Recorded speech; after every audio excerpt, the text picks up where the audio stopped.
Lanjut kami dari eh, saya dulu. Nama saya Gede Sanata Dianugraha, kerap dipanggil Sanata. Saya taruna tingkat 2. Bersama teman-teman saya ada Rafa, Lugi, Ardi, dan Denio. Isi kami langsung ke pertanyaan pertama. Dimulai dari siapa lagi? Rafa. Ini Bapak, Oke.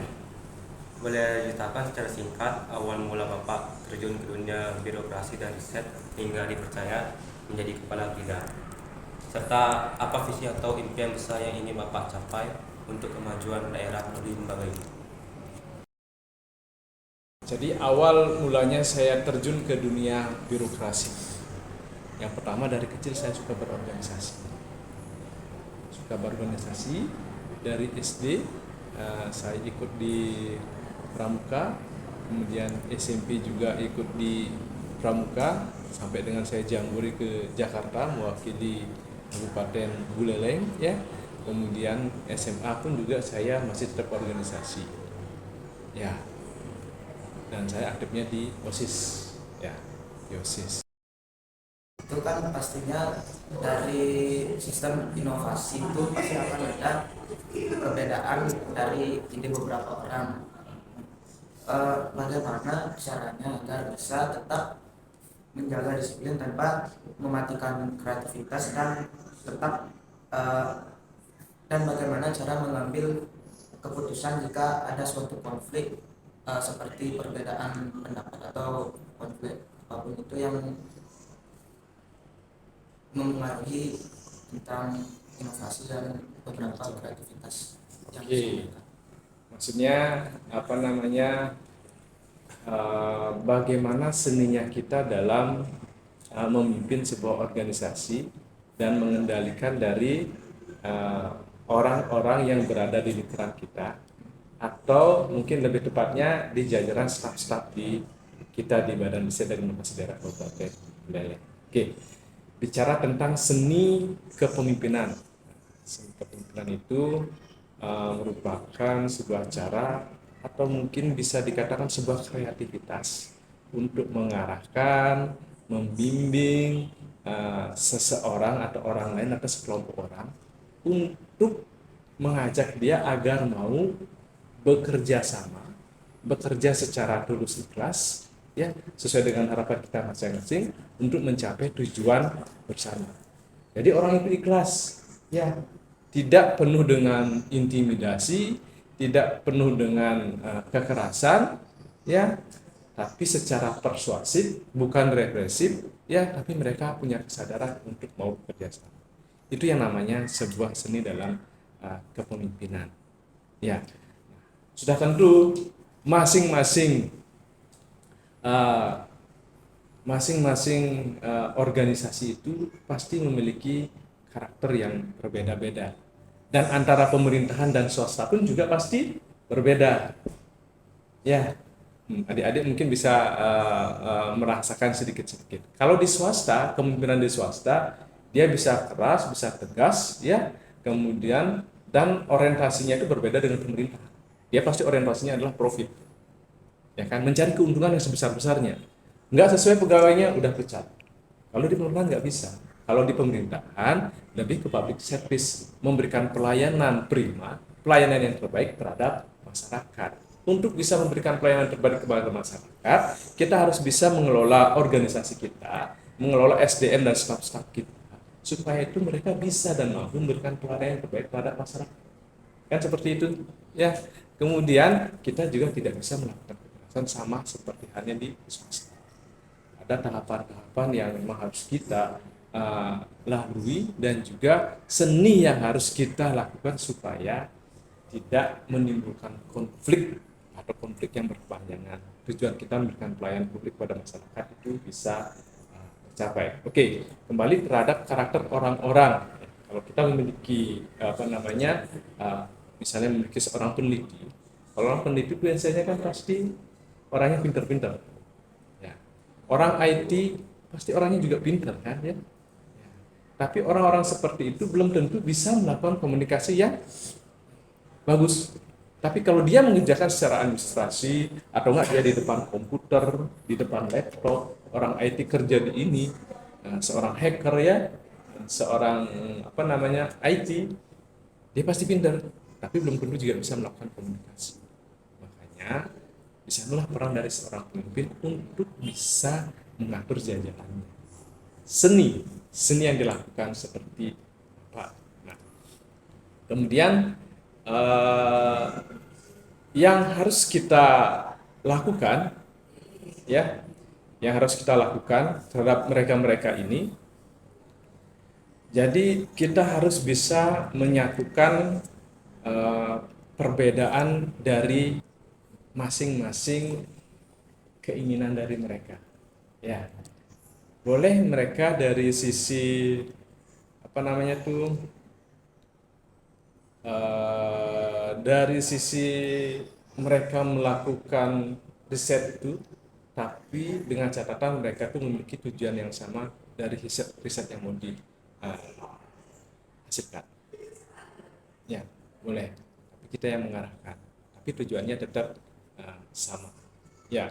Nah, kemudian mereka boleh bebas berkreativitas, tapi mereka tetap disiplin dan ikuti aturan yang ada di kita. Orang-orang seperti itu biasanya kan senang apa namanya, senang bebas, kemudian ketika dia sudah bebas pasti akan kreativitasnya pasti akan muncul. Dan kalau kita pun juga harus bisa menyesuaikan. Kalau mungkin di adik-adik sudah terbiasa dengan kehidupan asrama, belum tentu mereka itu sama nanti. Suruh mereka apel, belum tentu mereka bisa apel. Ya, karena mereka biasanya kerjanya malam bergadang bisa sampai jam 3 pagi. Itulah yang seni yang harus kita lakukan. Di sana kita bisa berikan kebijakan. Oh, dia kemarin bergadang, dia kerjakan sebuah proyek. Nah, kita berikan kelonggaran. Oh, besok kita izinkan tidak ikut apel. Ya, tapi dia menyelesaikan pekerjaan yang menjadi tanggung jawabnya dia. Itu namanya kreativitas. Yang juga harus ada batas-batas yang harus kita seimbangkan.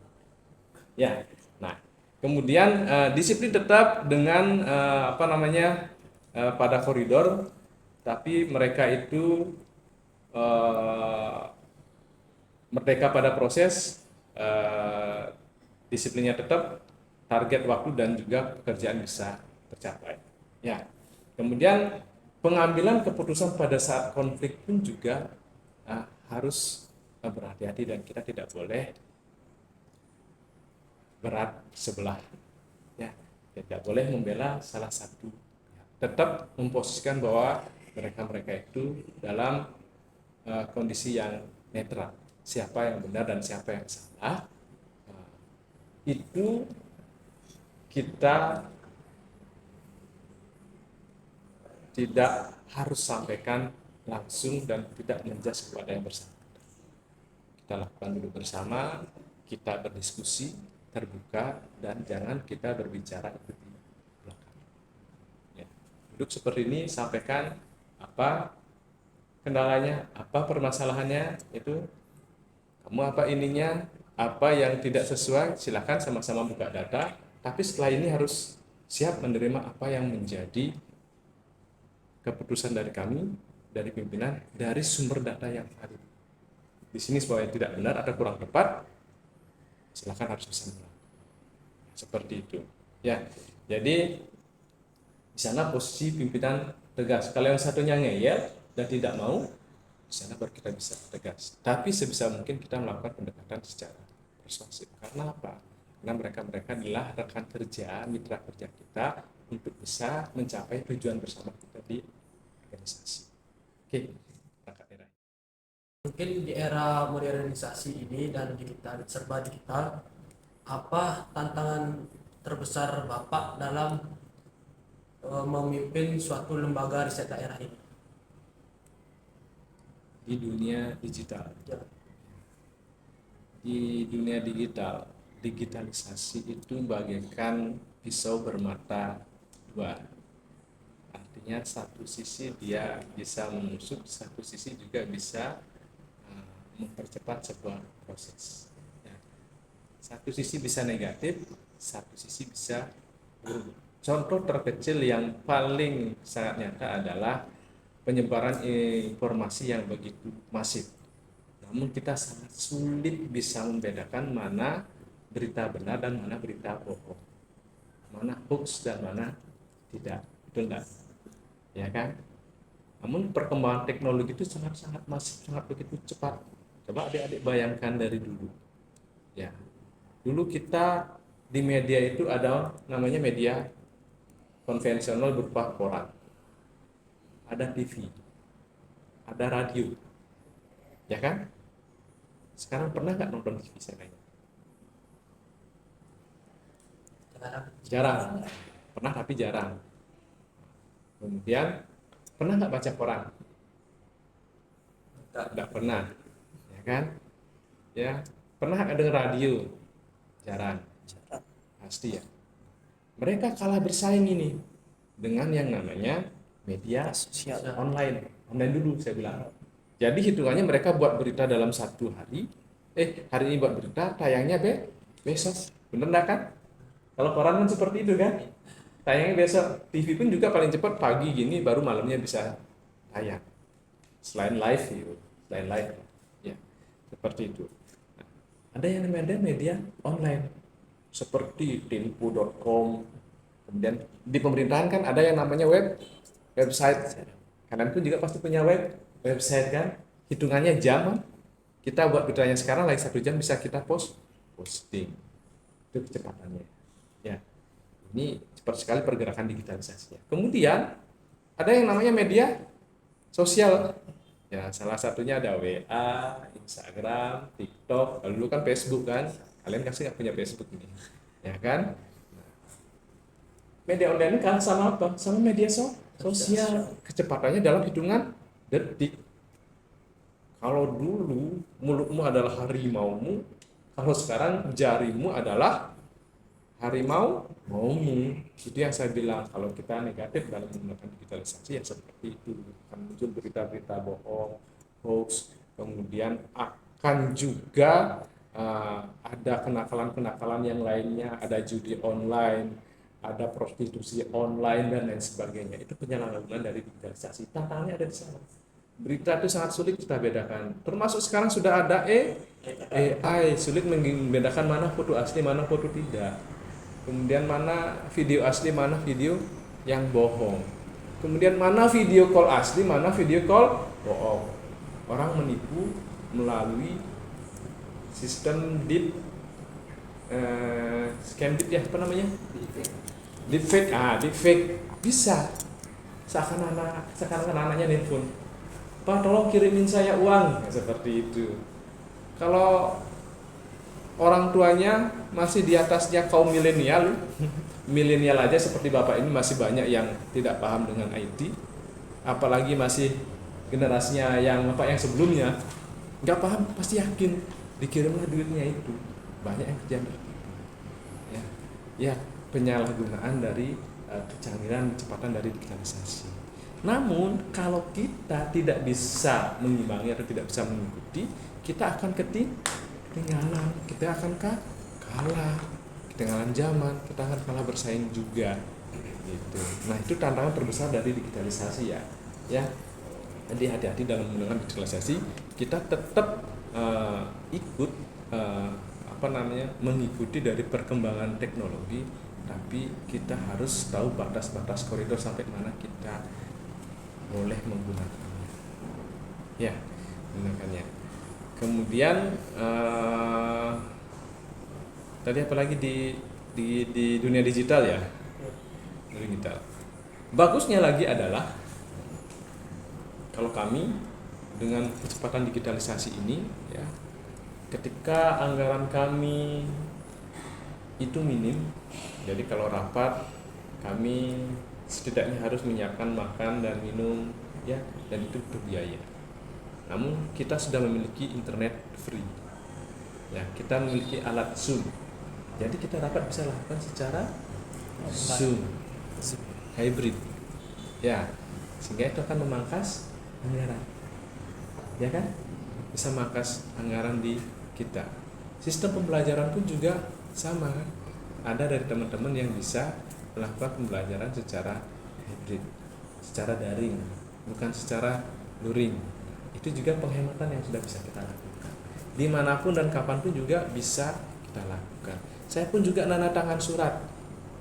Tanda tangan surat tidak harus seperti tanda tangan ke kantor. Jadi dimanapun dan kapanpun saya bisa, sepanjang itu saya pegang HP, ya, ada sinyal internet, saya bisa tanda tangan surat. Saya bisa baca surat, disposisi surat-surat langsung, dan itu resmi.